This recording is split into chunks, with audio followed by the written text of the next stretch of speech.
गांव में पूर्णिमा की रात थी। चांद पूरे आकाश में चमक रहा था। हवा में अजीब सी ठंडक फैली थी। लोगों ने अपने घरों के दरवाजे बंद कर लिए थे। मंदिर की घंटियां 12 बजने की सूचना दे रही थीं। चौक पर एक बूढ़ी औरत ने सबको चेताया, आज बाहर मत निकलना। एक नौजवान लड़का हंसते हुए बोला, दादी, आज भी वही पुरानी कहानी? दादी की आंखों में डर साफ था। लाल साड़ी वाली आज जरूर आएगी। लोग एकदम चुप हो गए। कोई कुछ नहीं बोला। लड़का मुस्कुराते हुए अपना फोन लेकर निकल पड़ा। उसे रील्स बनानी थी। जंगल के किनारे वो कैमरा सेट करता है। फोन के फ्रेम में एक लाल साड़ी हल्की सी झलकती है। किसी को दिखती नहीं।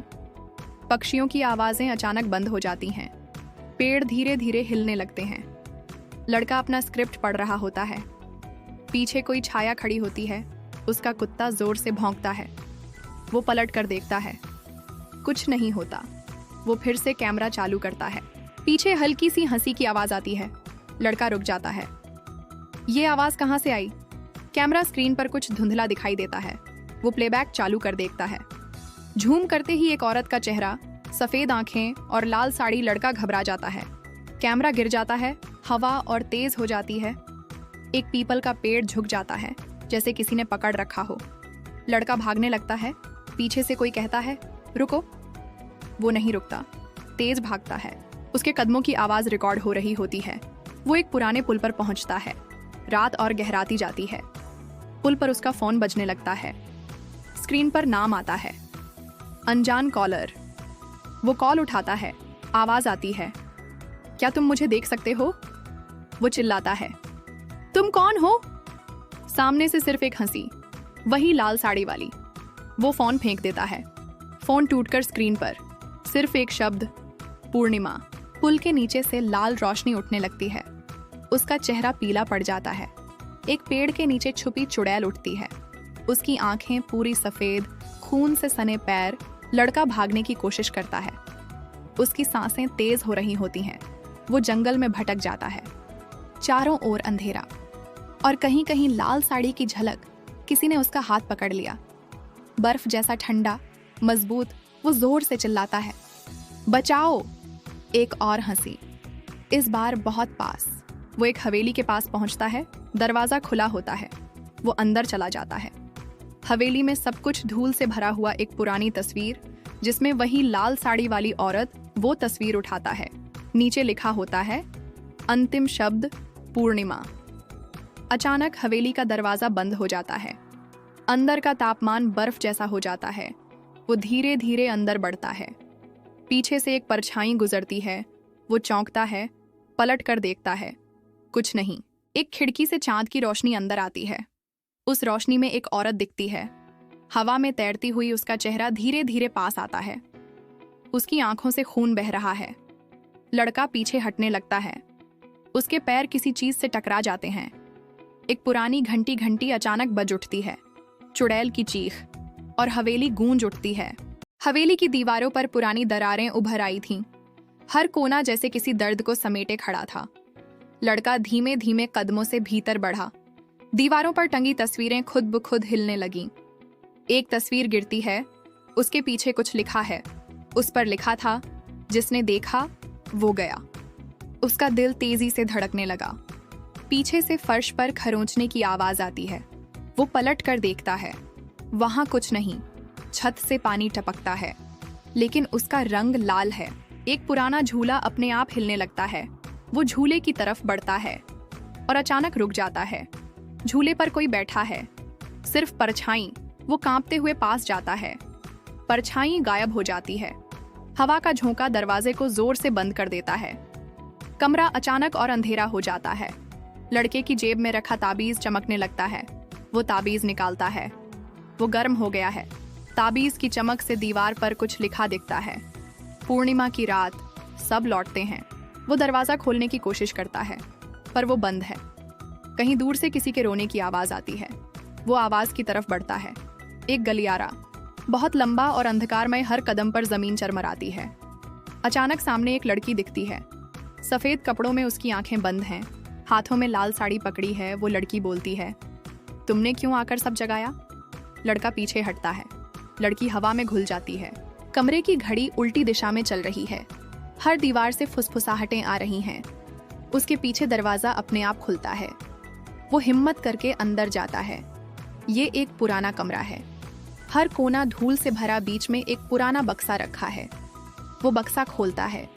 अंदर एक लाल साड़ी और कुछ पुराने खत। एक खत उठाकर पढ़ता है। मैं मर चुकी हूँ, लेकिन मुझे अब भी मोक्ष नहीं मिला। खत की स्याही खून में बदल जाती है। कमरे की दीवारों पर हाथ के निशान उभरने लगते हैं। हर निशान में खून टपक रहा होता है। तभी ताबीज अपने आप गिरता है। जैसे ही वो ताबीज जमीन पर लगता है, एक जोरदार चीख गूंजती है। छत से एक परछाई नीचे गिरती है। वो परछाई धीरे धीरे आकार लेती है। वही चुड़ैल, उसकी आंखें बिना पलक झपकाए लड़के को घूर रही हैं। वो बोलती है, तुमने मुझे जगा दिया। हवा में धूल का तूफान उठता है। लड़का ताबीज उठाकर उसे आगे करता है। ताबीज चमकता है। चुड़ैल थोड़ी दूर हटती है। वो चिल्लाती है, ये तुम्हें नहीं बचाएगा। कमरे की सारी खिड़कियां अपने आप बंद हो जाती हैं। दीवारों से बच्चों की हंसी और औरतों की चीखें एक साथ सुनाई देती हैं। लड़का एक अलमारी के पीछे छुप जाता है। वहां एक पुरानी डायरी रखी है। डायरी पर खून से लिखा है। उस रात सबने उसे देखा। वो डायरी पढ़ता है। उसमें गांव के हर उस शख्स का नाम है जो गायब हुआ। उसका अपना नाम भी आखिरी पन्ने पर लिखा है। वो डर से कांपने लगता है। तभी दीवार पर उसकी परछाई बदलने लगती है। उसकी परछाई अब कोई और आकृति ले रही है। एक दरवाजा अपने आप खुलता है। अंदर से लाल रोशनी आ रही है। वो हिम्मत करके उस दरवाजे की ओर बढ़ता है। भीतर जाने से पहले वो एक बार पीछे मुड़कर देखता है। हर कोना अब धुंध से भर चुका है। वो धीरे से दरवाजा पार करता है और एक नई दुनिया में प्रवेश करता है। जैसे ही लड़का दरवाजा पार करता है, एक नई जगह सामने खुलती है। चारों ओर धुंध, घने पेड़ और मटमैली रोशनी। नीचे जमीन नहीं, सिर्फ बादल जैसा कुछ। वो हवा में तैरता लगता है। एक पुरानी सीढ़ी सामने है जो अंधेरे में खो जाती है। सीढ़ी पर खून के धब्बे फैले हैं। हर कदम पर एक कराहती आवाज सुनाई देती है। लड़का सहम कर सीढ़ियां उतरता है। नीचे एक बड़ा खुला कमरा, बीच में एक गोल दर्पण। उस दर्पण में उसका प्रतिबिंब नहीं, एक लड़की का चेहरा दिखता है। लड़की बोलती है, तुमने देर कर दी। दर्पण अपने आप फट जाता है। उसके टुकड़े हवा में तैरते हैं।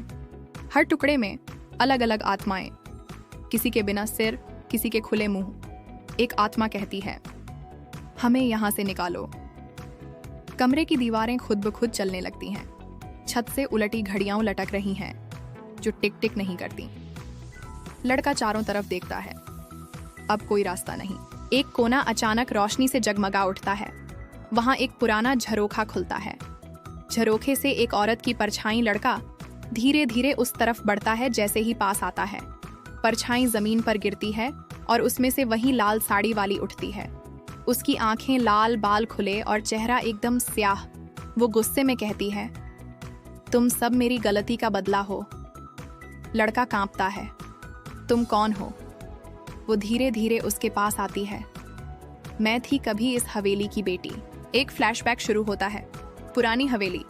एक छोटी लड़की माँ से लाल साड़ी मांग रही है। माँ प्यार से साड़ी देती है। पूर्णिमा को पहनना बेटा। फिर रात होती है। उसी पूर्णिमा की रात गांव वाले लड़की को जादूगरनी समझकर जिंदा जला देते हैं। लड़की चीखती है, मैंने कुछ नहीं किया। लड़के की आंखों में आंसू आ जाते हैं। वो सब देख रहा होता है। चुड़ैल बोलती है, अब हर पूर्णिमा मैं लौटती हूँ बदला लेने। एक पुरानी किताब उड़ती हुई आती है। लड़का उसे पकड़ता है। उसमें लिखा है, मोक्ष केवल तब मिलेगा जब सच्चाई सबके सामने होगी। तभी दीवारें हिलने लगती हैं। आत्माओं की भीड़ उतरने लगती है। हर आत्मा कहती है, हमें मुक्ति दो। एक आत्मा लड़के के पास आती है, तुम ही चुने गए हो। ताबीज एक बार फिर चमकने लगता है। वो किताब ताबीज से छूता है और एक जोरदार रोशनी फैलती है। चुड़ैल चीखती है, नहीं, तुम मुझे भुला नहीं सकते। कमरे की छत टूटती है और आसमान से चंद्रमा की रोशनी आती है। रोशनी पड़ते ही चुड़ैल की आकृति कांपने लगती है। वो कमजोर पड़ती है, लेकिन अब भी गुस्से में है। वो जमीन से उठती है। एक और पूर्णिमा आएगी। तभी दीवार पर एक दरवाजा खुलता है जिसमें लिखा है, सत्य का द्वार। लड़का दौड़कर उस दरवाजे में घुस जाता है। उसके साथ ही कुछ आत्माएं भी अंदर जाती हैं। एक लंबा चमकता गलियारा सामने आता है। हर आत्मा की तस्वीर दीवार पर टंगी है, जैसे कोई मेमोरियल लड़का हर तस्वीर को छूता है और आत्मा मुस्कुराते हुए ऊपर उड़ जाती है। एक एक करके आत्माएं मुक्त होने लगती हैं। दीवार पर एक खाली फ्रेम बचा है और उसमें दिखता है लड़का खुद। वो चौंकता है, मैं क्यों? एक आत्मा की आवाज आती है, क्योंकि तुमने उन्हें देखा और समझा। गोल दर्पण फिर से बन जाता है, उसमें चुड़ैल दिखती है। इस बार वो रो रही है। क्या मुझे भी माफी मिल सकती है? लड़का धीरे से सिर हिलाता है। हाँ, अगर तुम जाने दो। दर्पण के भीतर से लाल साड़ी खुद ब खुद जलने लगती है। चुड़ैल की आंखों से आंसू गिरते हैं और उसकी आकृति धुंध बनकर उड़ जाती है। कमरा धीरे धीरे उजाला होने लगता है। लड़का अकेला खड़ा है, लेकिन अब शांत है। कमरे में उजाला फैल चुका है, हवा स्थिर है, जैसे सब कुछ थम गया हो। लड़का आगे बढ़ता है, उसकी सांसें धीमी हो गई हैं। दीवारों पर अब कोई आत्मा नहीं, बस खाली फ्रेम। वो सोचता है, क्या सब खत्म हो गया? जैसे ही वो पलटता है, पीछे एक लड़की खड़ी है, वही लड़की जो दर्पण में दिखी थी। अब इंसानी रूप में वो मुस्कुरा रही है। तुमने मुझे शांति दी, लड़का कहता है। अब क्या होगा? लड़की धीरे से कहती है, सच अब भी बाकी है। कमरे की जमीन पर अचानक दरारें पड़ने लगती हैं। एक बड़ा काला सुराख खुलता है, जैसे किसी और दुनिया का रास्ता लड़का गिरने से बचाता है, लेकिन लड़की उसमें समा जाती है। उसके साथ ही एक काले धुएं की लहर उठती है। वो लहर हवेली की दीवारों से टकरा जाती है। हर जगह फिर से आवाजें गूंजती हैं, पर इस बार दरवानी नहीं। दुखी लड़का देखता है, हवेली बदलने लगी है। एक पुराना कमरा फिर से जीवित हो जाता है। कमरे में एक आदमी बैठा है, कुछ लिख रहा है। वो डायरी खोलता है, वही जो पहले मिली थी। लड़का पास जाता है। डायरी में लिखा है, जिसने लाल साड़ी पहनी वो अभिशप्त हो गया। आदमी अचानक सिर उठता है, उसकी आंखें बिल्कुल सेफ्ट। वो कहता है, तुम भी अब उस कहानी का हिस्सा हो। कमरे की दीवारें फिर से सियाह पड़ने लगती हैं। लड़का पीछे हटता है, तभी फर्श पर कोई खींचता है। वो जमीन पर गिरता है, आंखें बैंड कर लेता है। जब आंखें खोलता है तो खुद को एक पुराने मंदिर में पाता है। मंदिर में सैकड़ों दीपक जल रहे हैं, लेकिन कोई पुजारी नहीं। मूर्ति के सामने वही ताबीज रखा है। वो ताबीज उठाता है और एक मंत्र सुनाई देता है। शक्ति तब मिलती है जब भय के पार देखा जाए। पीछे से एक बूढ़ी औरत की आवाज आती है, तुमने सिर्फ चेहरा देखा है, रूह नहीं। लड़का पलटता है, एक बूढ़ी साध्वी खड़ी है, उसकी आंखें शांत पर रहस्यमयी। वो कहती है, उस चुड़ैल की आत्मा बांधी गई थी 2 हिस्सों में, एक को तुमने मुक्त किया, दूसरी अब भी बैंड है। लड़का चौंकता है, कहां? वो इशारा करती है, एक खंडहर की और जाते ही हवा बदल जाती है। हर पेड़ की चाल पर खून से कुछ लिखा है। एक दीवार पर दिखता है, पूर्णिमा फिर से आने वाली है। लड़के के चेहरे पर डर लौट आता है। एक दरवाजा खुद ब खुद खुलता है। अंदर अंधेरा, बस एक लाल रोशनी जो जमीन से आ रही है। जैसे ही वो दरवाजा पार करता है, फर्श कांपता है, नीचे की दुनिया खुलती है। एक भूमिगत तखाना, दीवारों पर लाल धागों से लटकी तस्वीरें।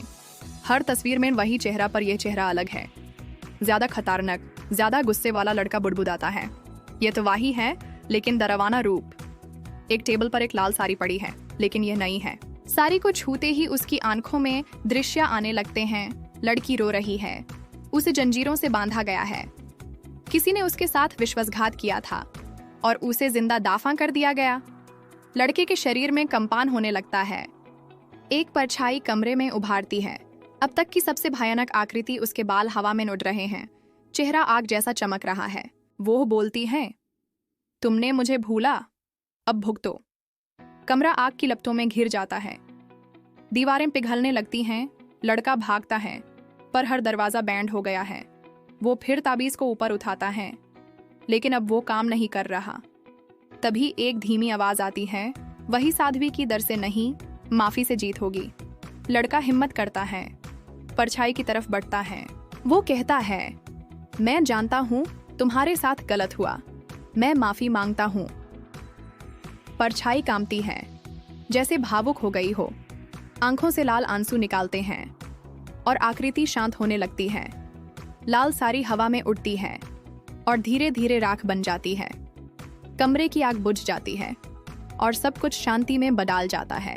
हवा में सिर्फ एक शब्द गूंजता है, पूर्णिमा पूरी हुई। लड़का अभी भी नीचे के तहखाने में है।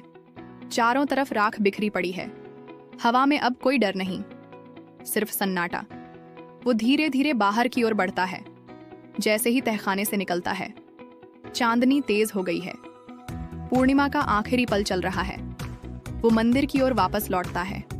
रास्ता अब साफ है। मंदिर के सामने वही साध्वी खड़ी है। वो मुस्कुराती है। अब वो बंधन टूट चुका है। लड़का पूछता है, क्या अब सब ठीक हो जाएगा? साध्वी कहती है, कहानी खत्म नहीं हुई, अब शुरू हुई है। वो उसे ताबीज लौटाती है। अब उसमें नई रोशनी है। साध्वी हवा में विलीन हो जाती है। लड़का मंदिर के अंदर जाता है। दीपक अब भी जल रहे हैं। मूर्ति की आंखों से एक बूंद टपकती है। जैसे आशीर्वाद वो झुककर प्रणाम करता है। फिर ताबीज पहनता है। मंदिर के बाहर एक पुरानी लाल साड़ी पेड़ पर लटकी दिखती है। लड़का उसे देखकर थम जाता है, फिर शांत होकर आगे बढ़ता है। रास्ते में वो डायरी निकालता है। आखिरी पन्ना अब लिखा गया है, जिसने भय को पार किया वही सच्चाई को जान पाया। सड़क अब सीधी है। जंगल खत्म हो गया है। वो गांव में लौटता है, लेकिन सब कुछ बदला हुआ लगता है। लोग उसे पहचान नहीं पा रहे, जैसे वो कोई और बन चुका है। उसका चेहरा शांत है, लेकिन आंखों में एक अनुभव छिपा है।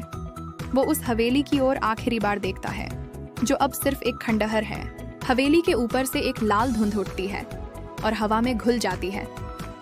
चांद अब धीरे धीरे ढल रहा है। पूर्णिमा समाप्त। लड़का आसमान की ओर देखता है और मुस्कुरा देता है। एक धीमी आवाज फिर गूंजती है, जो देखा वो सपना नहीं था। स्क्रीन काली होती है। बस एक वाक्य उभरता है, कुछ आत्माएं कभी पूरी तरह मुक्त नहीं होती। समाप्त।